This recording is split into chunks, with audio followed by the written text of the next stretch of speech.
Muy bien, volvemos a la carga otra vez con Leandro Núñez.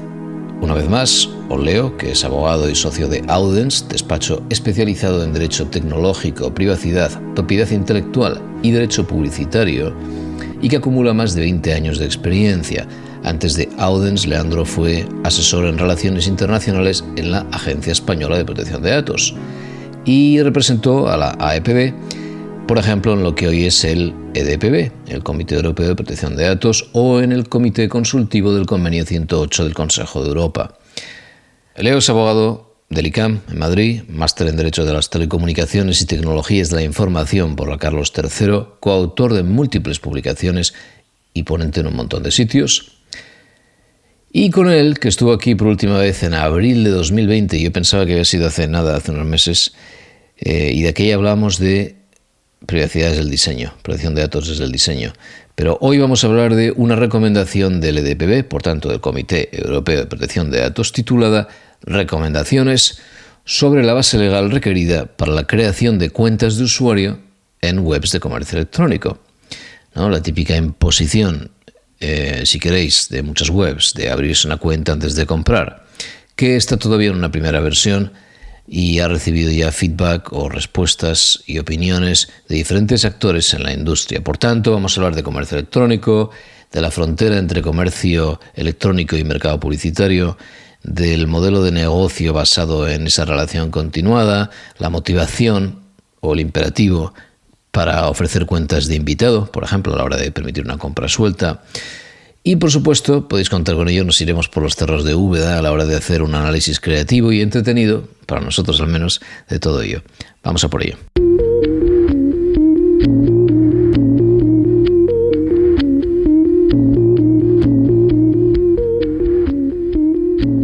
Leo, gracias por venir otra vez. Un placer estar contigo de nuevo. Ha costado, ¿eh? Ha pasado unos meses ya o años. Sí. Claro. Sí, hace mucho, pero es un placer siempre estar contigo. Lo mismo digo. Mira, tenemos estas recomendaciones por ahora en versión 1.0 del EDPB, del Comité Europeo de Protección de Datos, sobre la base legal para exigir la creación de una cuenta de usuario en las webs de comercio electrónico. Y ese dilema que se presenta con entrar en una web y que solo cuando te das de alta puedes empezar a comprar. Correcto. A primera vista, ¿qué impresiones te ha generado esto? A primera vista me ha generado pues una cierta dicotomía, ¿sabes? Porque por un lado, desde la perspectiva de protección de datos, sí es verdad que el principio de minimización lleva hacia ahí, es decir, hacia el hecho de que un usuario, creo que a lo mejor primero lo que teníamos que hacer es un poco resumir de qué va, ¿vale? Antes de entrar en materia. Sí. O sea, el documento de lo que va básicamente es que el Comité Europeo de Protección de Datos se ha puesto a analizar si desde el punto de vista del reglamento tiene sentido que nos obliguen a darnos de alta en una página web, en un sitio web de comercio electrónico para poder comprar. Ese básicamente es el objeto del documento, ¿no? Entonces habla de si hay alguna justificación para obligarnos a registrarnos a efectos de realizar una compra. Y ese es el planteamiento del documento. Y la conclusión a la que llega es que casi siempre no hay una justificación para obligarnos, ¿vale? No dice que siempre esté prohibido, pero sí que dice que lo más común será que no haya una justificación para darnos de alta. Y como no es necesario para comprar ese alta, desde la perspectiva del comité, pues no nos pueden obligar. Ese básicamente es el resumen. Y claro, esto me genera pues cierta dicotomía, como te decía, ¿no? Porque por un lado te encuentras con que, oye, tiene sentido desde el principio de minimización de datos que se trate de proteger que los usuarios tengamos la obligación de dar la menor cantidad de datos posibles y por tanto parece que tiene lógica que no quieran que los registros sean obligatorios, eso de un lado. Pero claro, de otro se está metiendo en el modelo de negocio de muchas empresas y estamos ante otro derecho fundamental a nivel europeo que es precisamente ese, la libertad de empresa. Entonces, por eso te digo, me genera cierto, no sé cómo decirte, cierto contraste. O sea, por un lado no me parece mal, pero por otro creo que va más allá de lo que debería. Sí. Si quieres lo contamos con más detalle más adelante. Claro, sí, quiero ir por las bases legales y cómo las han analizado. A mí, primer impacto, nada más abrirlo, lo primero que pienso es, a ver, a mí, por supuesto que me encanta la transparencia, no me gusta entrar en un sitio y que sepa que no tienen suficiente margen para vivir de esto, de lo que están vendiendo, y por tanto, al crear la cuenta y crear perfiles van a vender publicidad. Por ejemplo, pues Amazon tiene muy poco margen, pero mi dato va a Amazon Prime, que luego te anuncian en la tele, por poner el ejemplo más extremo y tal. Pero entonces hay escenarios donde a lo mejor me gustaría, o yo qué sé, la tarjeta de fidelización que se enriquece cuando te das de alta en un supermercado y luego sabes que están vendiendo datos y de hecho no ha sido tan transparente porque nunca lo has podido entender. O sabes que se está enriqueciendo, ¿verdad?, campañas ahí fuera de terceros. Pero me parece también que es inmiscuirse en el modelo de negocio justamente de mucha gente y la libertad de comercio, porque al final tú montas un negocio donde el margen es tan pírrico y mucha gente la única apuesta que tiene, la única posibilidad que tiene es precisamente el recurrente y el crear una recomendación mucho más afilada a través del tiempo y solo se puede conseguir con algo tipo Costco, por ejemplo. Me acuerdo de Costco, ¿no? Te sacas la cuenta y solo con la pertenencia a este pequeño club de e-commerce, aunque entiendo que lo van a reflejar. Pero antes de adelantarme, si quieres podemos intentar entender el análisis que lleva a sus recomendaciones.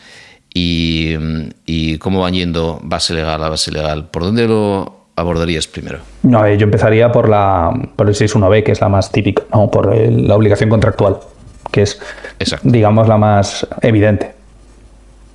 Es la más evidente, pero es complejo, ya según vayamos entrando en materia, es que es complejo y sobre todo, pues, genera desequilibrios. Ya lo veremos. Claro. Entonces, si vamos por contrato, obligación contractual, y siempre intentando entender los dos roles, ¿no? Al responsable del tratamiento. El responsable del tratamiento aduce que esto es imprescindible, que tú crees una cuenta, y todos estamos ya familiarizados con el coñazo, voy a decir, que es verdad, claro, entras en un sitio, solo quieres comprar un regalito y una chorrada, y de repente te dicen, ¿tienes ya cuenta? Por supuesto que entendemos la motivación de la gente, ¿no? De la gente que esté en el EDPB. Entonces, claro, te molesta tener que crear la cuenta.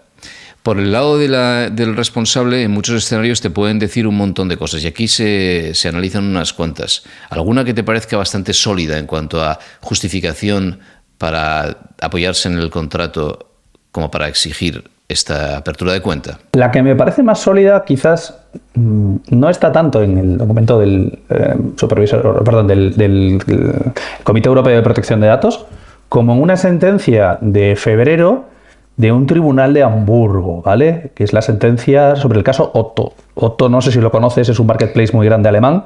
Allí en Alemania, pues, tiene, no sé, 6.000, 5.000 tiendas asociadas, ¿vale? Es una empresa grande a nivel alemán. Y una asociación de consumidores precisamente les denunció en la justicia ordinaria porque consideraban que obligando a registrarse a la gente estaban incumpliendo el reglamento de protección de datos, ¿no?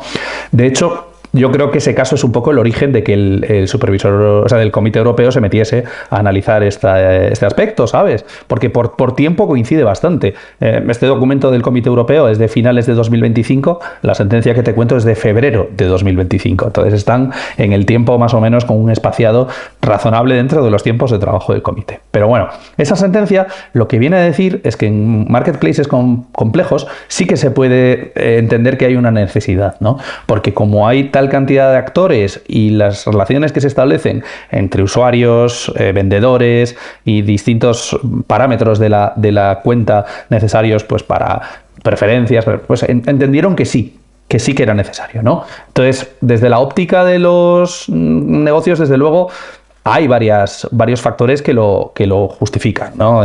Para empezar, si nos vamos al reglamento de protección de datos, lo que nos dice, en resumen, es que, siempre que sea necesario para una finalidad buscada por el responsable del tratamiento y que sea una finalidad legítima, pues en principio se puede realizar el tratamiento, ¿no? Entonces, claro, los e-commerce no son las tiendas simples que eran en el pasado, ¿no? Tienen más complejidad, tienen montones de modelos con los que poder apoyarse, y además lo que buscan también es proporcionar una experiencia al usuario desde el punto de vista de seguridad, desde el punto de vista de poder acceder a sus derechos como consumidor, desde el punto de vista de poderle dar un seguimiento de su pedido, que van más allá de lo que es la mera venta en un comercio tradicional, ¿no?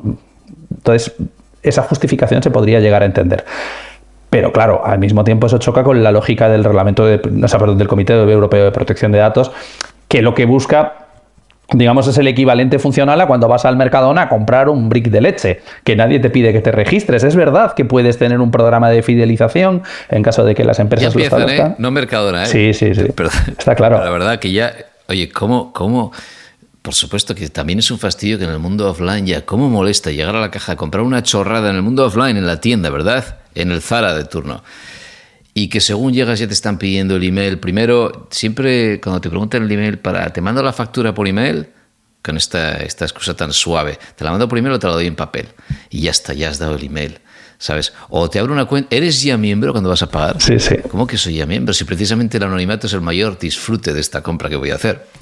Ese equivalente funcional entre la venta online y la venta presencial, pues es difícil de encontrar. Y yo creo que el Comité Europeo de Protección de Datos va un poco por ahí, ¿no? Oye, si en el mundo offline no te piden tus datos para hacer una compra normal, ¿por qué me los pides en el mundo online?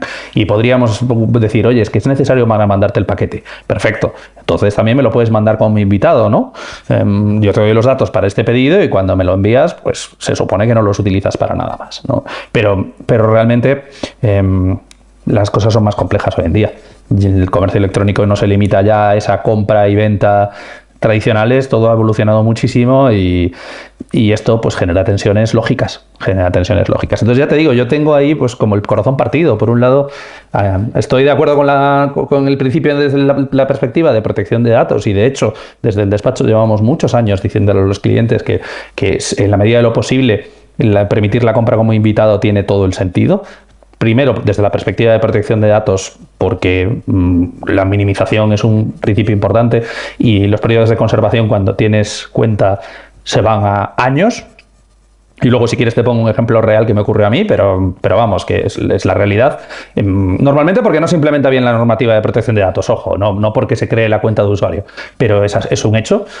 Pero es que también porque desde un punto de vista de venta está demostrado que hay menos fricción en una primera venta y que eso da lugar a una mayor cifra, ¿no? de ventas. El funnel se rompe menos y hay un menor abandono del carrito a corto plazo. Eso no quiere decir que después, a través de la cuenta de usuario, puedas conseguir ventas futuras y demás. Eso es otra historia. Pero a corto, cuando eres un comercio pequeño y estás vendiendo un producto de nicho, te merece la pena meter el enlace de compra como invitado para evitar fricción en el funnel.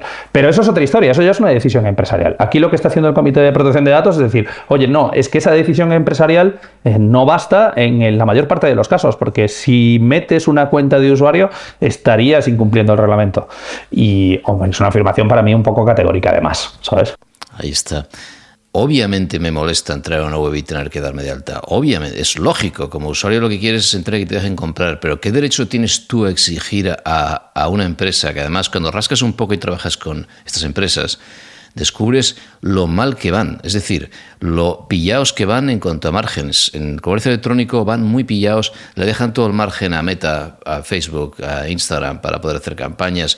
Van muy apurados y al final intentas, no, déjame pasar y comprar. A ver, será el titular del negocio el que tendrá derecho a decidir qué modelo tiene, efectivamente. Entonces me molesta darme de alta, pero es verdad que a lo mejor el equilibrio está en la transparencia extrema. Es decir, si me dices que este negocio solo puede vivir con gente que se da de alta, como digo, modelo Costco y tal, con gente que se hace de algún tipo del club, ¿no?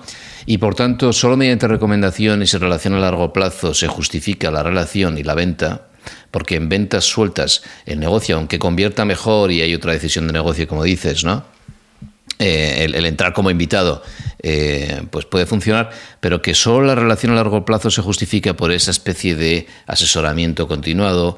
Decías también, hay un montón de cosas que no se pueden hacer en la relación de una sola venta, que es toda esta personalización que necesita recabar un montón de datos que con la pelea que le hemos dado a la gente con ePrivacy, con la LSSI, todos los datos que estamos recabando para optimizar un funnel precisamente en una sola llamada con el faldón dichoso para hacer A/B testing y para hacer analytics y tal, cuando te cobijas bajo el abrigo o bajo el techo del contrato, de la necesidad contractual, tienes un montón de datos que ya no tienen que a lo mejor pasar tanto por ese consentimiento puntual, sino que a lo mejor bajo el contrato tienes un montón de categorías que justifican la personalización.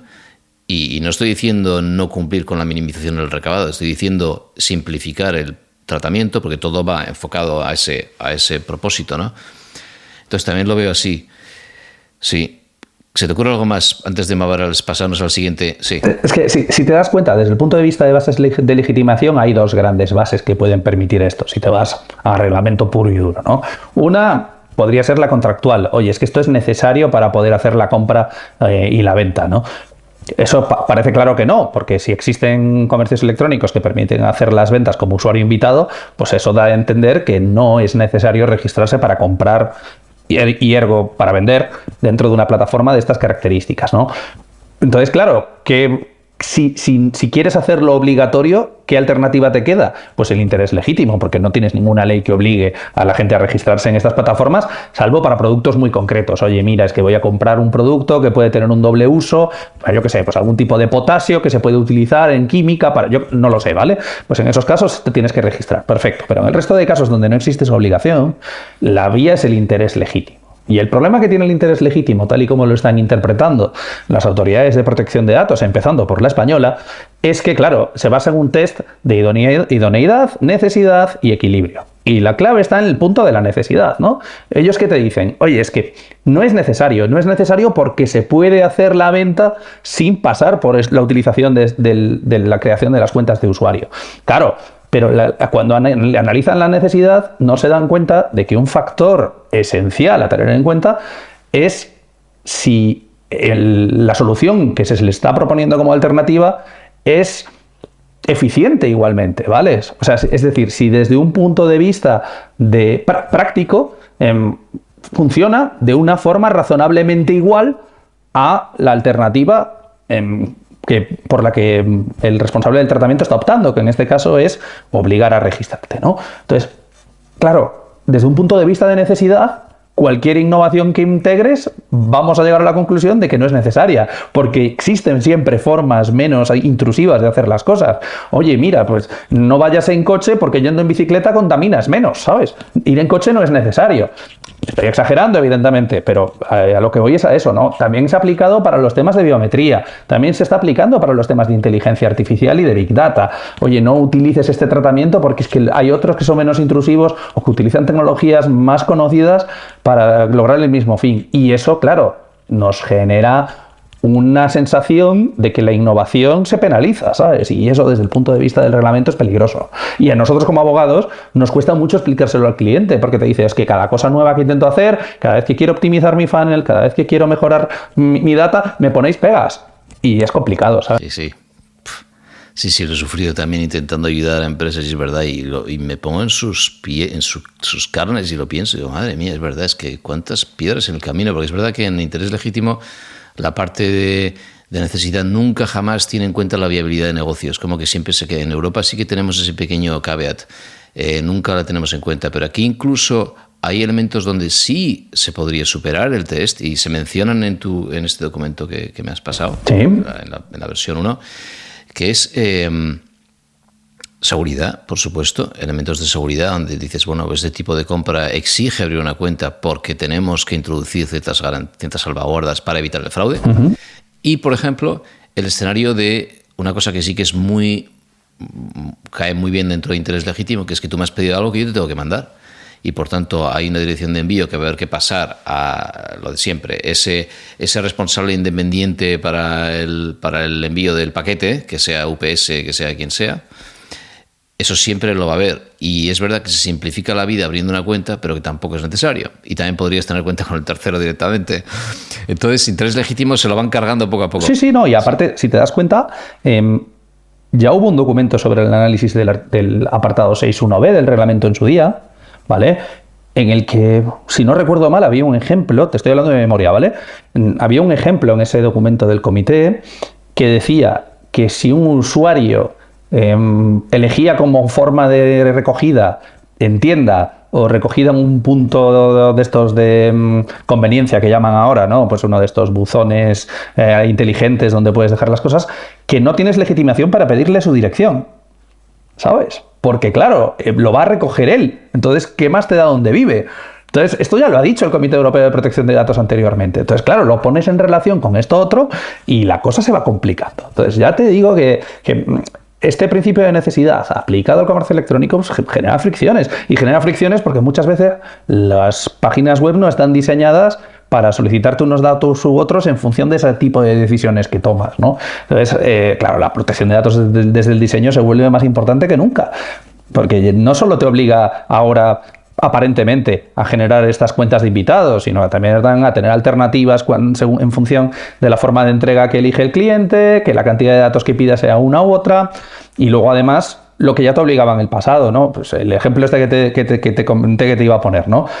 Mira, hace 16 años, haciendo pruebas en el despacho con un cliente, pues habíamos creado una cuenta sin hacer ninguna compra en una plataforma online, ¿vale? Para ver cómo funcionaba. Vale, pues ese cliente desapareció, fue comprado por una compañía mucho más grande, ¿vale?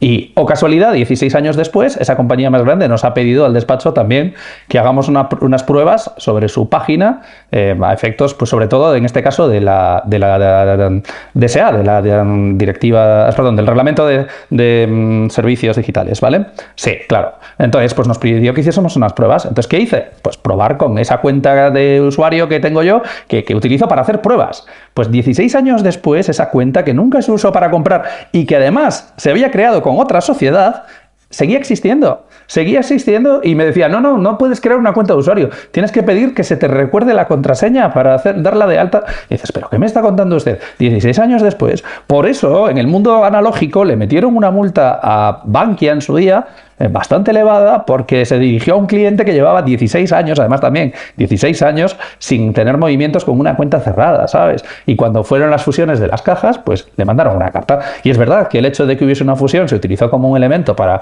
ponderar hacia abajo la cuantía de la sanción, pero la sanción cayó. Entonces, claro, la realidad es esta. Lo que nos estamos encontrando en el comercio electrónico es que hay un montón de empresas que no están implementando bien el reglamento de protección de datos, que mantienen cuentas abiertas, que llevan inactivas montones de años y que no están haciendo nada para corregir eso. Y claro, el legislador o el regulador en este caso es pendular. Si detecta que se está produciendo un problema, tira hacia el lado contrario y lo que busca es restringir, ¿no? Entonces, esto pasó con las cookies en su día, te acordarás, que se pasó de una libertad absoluta a una situación absurda donde vamos haciendo aceptar, rechazar por todos lados.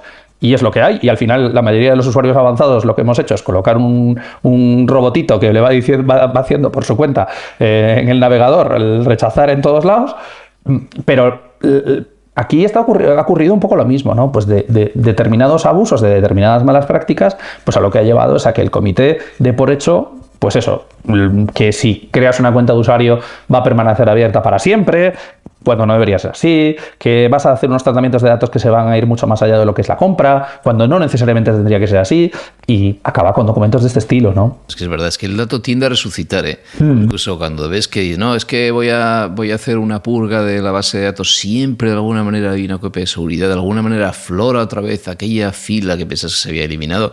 El dato pervive como la mala hierba, voy a decir. El dato cuesta mucho eliminarlo. Entonces, al final, no me extraña que tengan esa experiencia y de ahí vengan.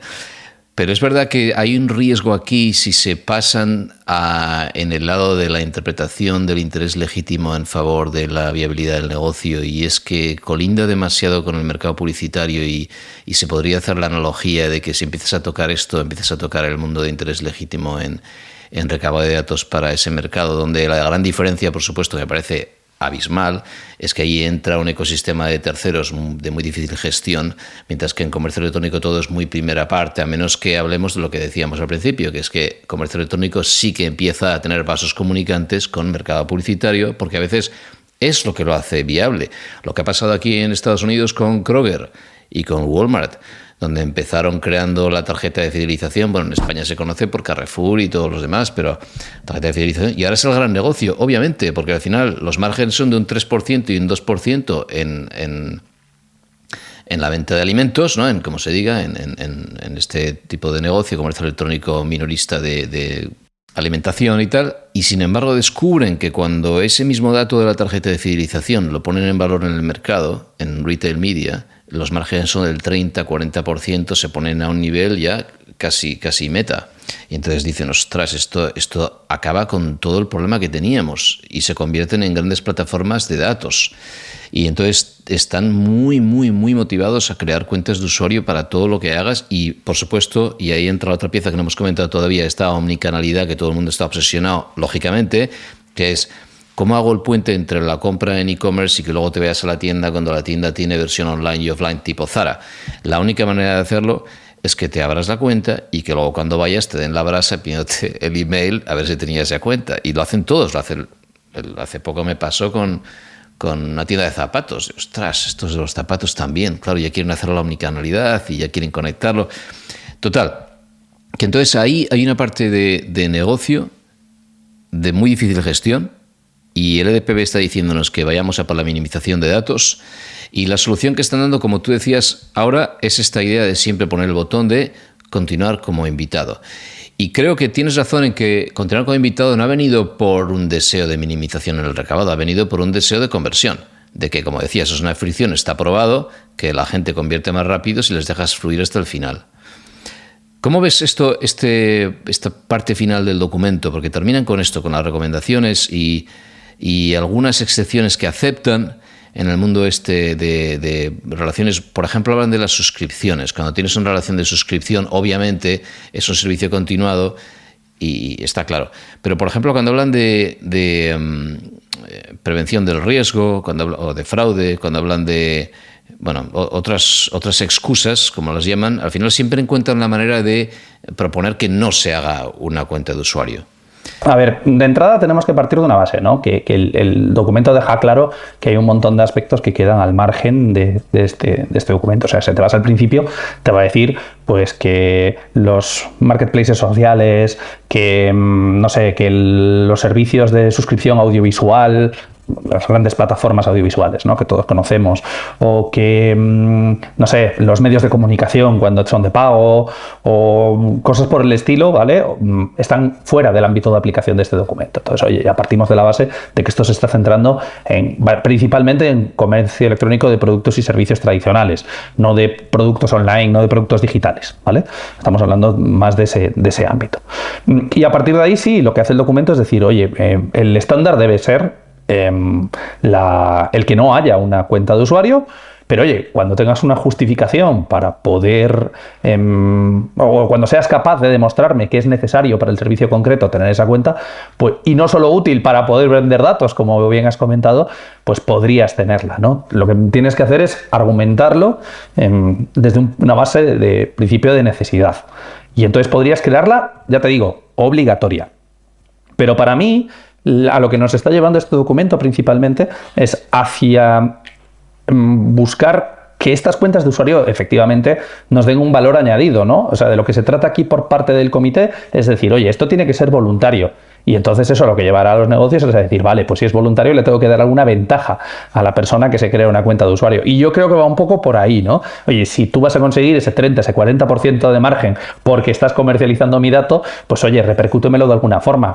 Haz como los supermercados, ¿no? Que, oye, me dan descuentos porque soy miembro, que luego me interesarán o no, pero me los dan. Entonces, oye, pues también lo hacen grandes plataformas de Internet, ¿no? Oye, el día del usuario premium y pues ese día solo tienen descuentos los usuarios que, no sé, deberían ir por ahí. Ojo, sea de pago o no sea de pago, porque el sistema de membresía de Costco, que lo ponías como ejemplo, para mí no está en cuestión, ¿vale? O sea, aquí el Comité de Protección de Datos no está entrando en ese tipo de modelos que yo creo que son modelos plenamente justificables por su forma de comercializar, ¿no? Pero yo creo que debería ir más por ahí, que haya un valor añadido para el usuario y no una obligatoriedad a cambio de nada, que es lo que estamos en este momento, ¿no? Entonces, eso puede conseguir un equilibrio un poco mejor desde la perspectiva del consumidor.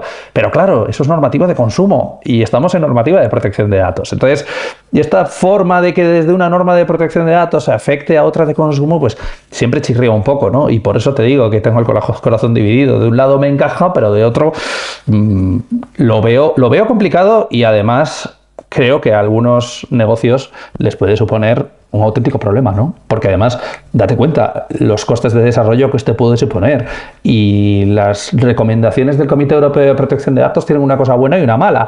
La buena es que no son ley.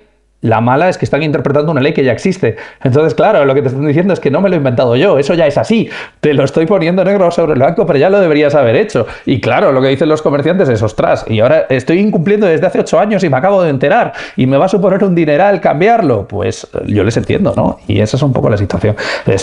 Nosotros siempre decimos y por eso está muy bien que el Comité Europeo de Protección de Datos haya abierto un proceso pues a través del cual han podido opinar montones de asociaciones, empresas y demás, por medio de comentarios al documento, que por cierto no lo ha hecho ninguna de España. Me ha llamado mucho la atención que ninguna asociación ni empresa española haya comentado en un documento tan importante, pero ya te digo que desde esa perspectiva está bien que vayan a escuchar ahora al sector y que en la segunda versión que se publique en su momento puedan ser tenidas en cuenta estas consideraciones para mejorar el documento.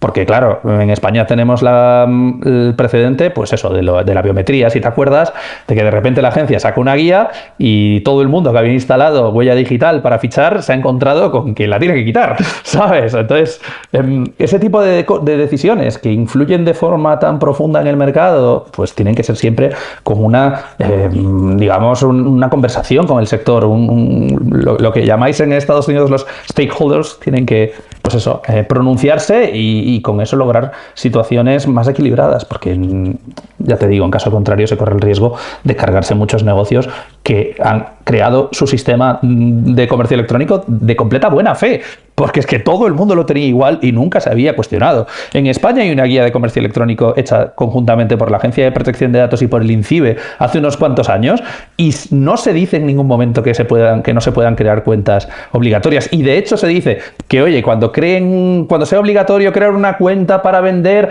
pues tienes que tener especial cuidado con la transparencia. O sea, no te están diciendo que no puedes, te dicen que seas transparente al crearla, ¿sabes? Entonces, estos cambios generan muchas dudas, ¿sabes?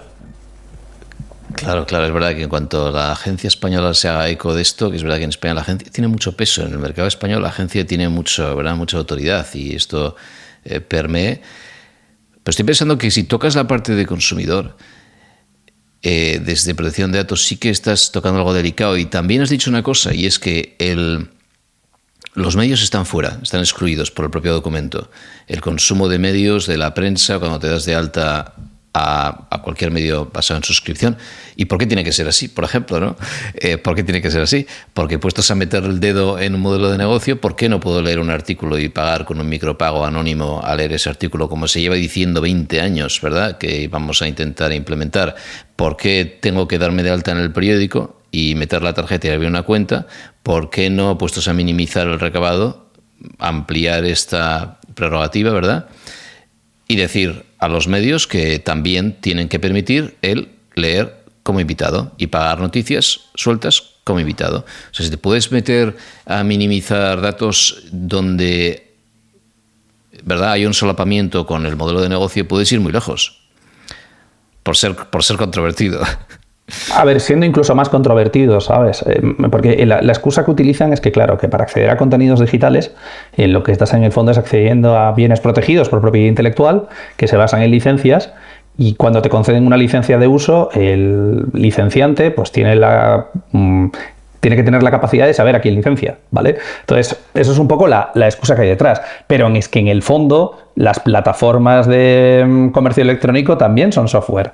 Y el software es un bien digital. Al darte de alta en una de estas plataformas, estás firmando también un contrato de licencia para utilizar el software consistente en esa web, con esa plataforma, donde pone sus términos y condiciones y donde, por ejemplo, prohíbe el acceso de bots. Imagínate, te deja actuar a ti como persona, pero no deja que configures un agente de IA para que haga las compras por ti. ¿Por qué? Pues que es que la tienda dice que los agentes de IA no ven la publicidad y no se ven influenciados por el orden de los productos y que, por tanto, les rompen el modelo de negocio. Y oye, perfectamente entendible, ¿no? Pero esto se puede hacer a nivel de términos y condiciones, sobre todo desde un punto de vista del alta como usuario. Y claro, si te vas a la LSI, la LSI te dice que un contrato electrónico solo es válido cuando está aceptado por las partes de forma expresa, bla, bla, bla, ¿vale? Entonces, claro, los términos y condiciones de uso del sitio web en principio no entran dentro del concepto de contrato electrónico.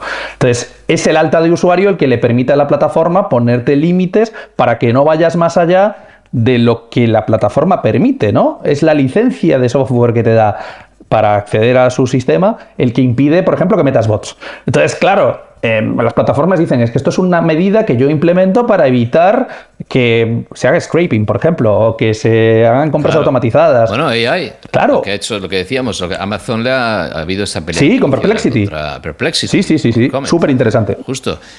Claro, todo el mundo quiere utilizar su AI y tú quieres configurar tu AI en tu sistema propio y en lo que venga después de OpenClaw para que vaya comprando en diferentes tiendas de comercio electrónico. ¿Y por qué tienen ellas que estar abiertas a esto si lo que quieren es precisamente la relación y gestión de la experiencia?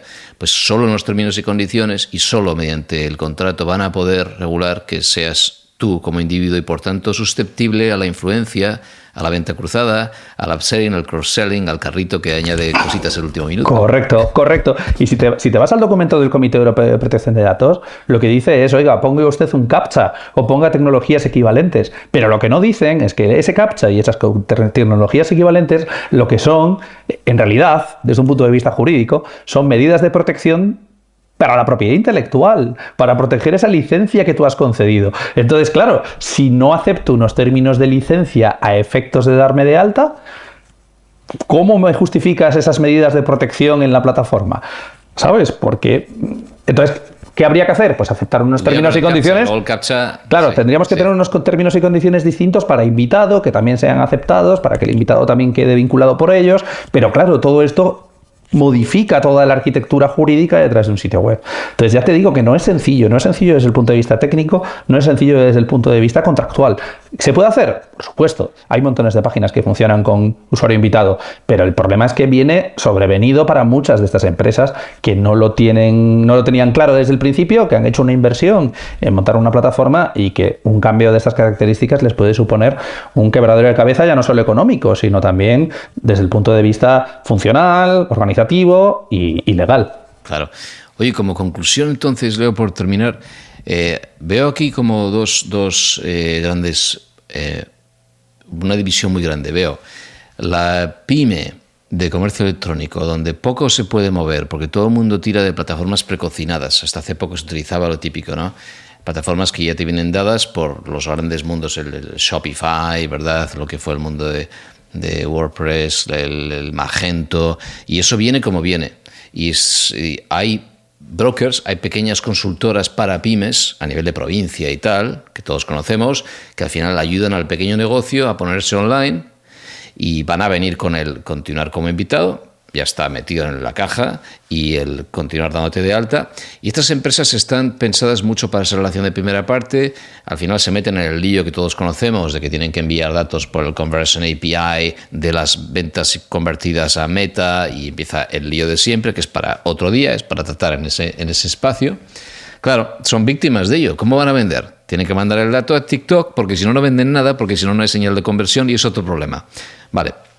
Y luego tienes, que es otro debate, y luego tienes el otro mundo de la gran empresa que sí tiene control sobre el dato y donde están en el espacio de ese negocio adicional, donde el modelo de negocio se estira hacia el brokerage que se llama de datos, donde hablamos de todas estas tarjetas de fidelización, de dato enriquecido, data clean rooms, retail media. Ahí, la gran empresa donde sí tiene control sobre la plataforma porque la desarrollan ellas, desarrollan su aplicación móvil, desarrollan la multicanalidad porque incluso tienen tiendas en la calle y hacen esa omnicanalidad que decíamos. En esas empresas se está abriendo el puente con el registro a ese modelo adicional que decíamos, donde ya va más allá de la propia venta y el retail y el margen en el artículo y va hacia el espacio publicitario. Y decías, bueno, ya que vas a utilizar mis datos, bájame un 30% el coste, y donde ya se está poniendo en valor el dato. Y ahí es mucho más peligroso porque, y entramos en el debate de siempre, pero bueno, en mi análisis de esto, creo que en el momento en que se van a meter en un mercado publicitario donde ya no es first party la relación y entran terceros a los que ahora no tengo acceso ni sé quiénes son, ahí yo agradecería la transparencia extrema. Y sobre todo que nunca jamás se ponga el dato en entredicho en cuanto a dato vendido o futuro con un precio, sino que sea mi tiempo el que tiene un precio. Es decir, tengo un descuento porque expongo mi dato en cuanto a que pues me van a llegar los emails que van a hacer perder el tiempo. por decirlo así, ¿sabes? Pero no que mi futuro está comprometido porque se va a vender a gente que están fuera de mi control. Y esta es mi pequeña diatriba. ¿Cómo lo ves tú como conclusión? Pues es complejo, porque además todo lo que tiene que ver con consentimientos incentivados está siempre mal visto por las autoridades de control, a pesar de que el reglamento no lo prohíbe, ¿vale? Estoy pensando ahora en otra resolución contra una entidad bancaria que te daba... no te cobraba comisiones si le permitías hacer marketing, en cierto modo, con los datos personales que dejabas en la cuenta y los movimientos de tu tarjeta y estas cosas, pero que si retirabas ese consentimiento te cobraban comisiones, ¿no? Entonces eso la agencia dio lugar a una sanción, ¿sabes? Claro, dio lugar a una sanción. Entonces, la implementación práctica se me hace complicada, ¿no? Se me hace complicada porque al fin y al cabo esa regla que hay detrás del consentimiento, de que sea tan fácil darlo como retirarlo, de que puede ser incentivado pero no puedes percibir ningún tipo de penalidad o ningún tipo de perjuicio por retirarlo en su momento, ¿no? Pues complica toda la relación. Entonces, claro, ahí el interés legítimo era útil, puesto en relación con consentimiento para perfiles y daba cansa. Entonces, eso sobre todo a los grandes. En cuanto a los pequeños, bueno, tienen un problema, que es que, claro, en las normativas de comercio electrónico, la DSA que citábamos antes, establecen umbrales. Fijan que las empresas muy grandes, de muy gran tamaño, que llaman ellos los blob y estas cosas que se utilizan en la terminología de la DSA, tienen más obligaciones y más carga por el hecho, pues eso, de ser en cierto modo, pues gatekeepers, ¿no? O sea, grandes compañías que gestionan millones de datos y que tienen un peso enorme. Pero esto en protección de datos no es así. En protección de datos se te aplica exactamente igual, seas una gran empresa, seas una pyme, ¿no? Entonces, claro, si el Shopify de turno no genera el enlace de dar la compra como invitado y resulta que alguien te denuncia y te llevas una sanción por haber elegido una plataforma que originalmente no tenía por qué tenerlo, pero que ahora parece que sí. Pero es que claro, es que Shopify tiene la sede en Canadá. Van a ponerse a hacer un cambio porque es que en Europa hay un documento sacado por el Comité Europeo que es una recomendación y que está en versión 1. Es complejo, ¿no? Entonces, por eso digo que todo este tipo de documentos deberían de tratarse con cuidado, sobre todo por la imagen y la sensación que dan, ¿no? Darse ese mensaje de que, oye, crearte una cuenta de usuario obligatoria es ilegal. Y no tiene por qué serlo, ¿sabes? Aunque coincido con lo que decías tú antes, ¿no? Que a nadie nos gusta y que en un mundo ideal sería fantástico que fuese voluntario siempre, ¿sabes? Y que hubiese la posibilidad de comprar como invitados, pero claro, eso no se corresponde muchas veces con los modelos de negocio y con las ventajas que nos ofrecen unos comercios frente a otros, ¿no? Entonces es complejo y por eso el diálogo es fundamental entre los distintos participantes en el mercado y las autoridades. Claro. Leo, muchas gracias. Muchas gracias a ti.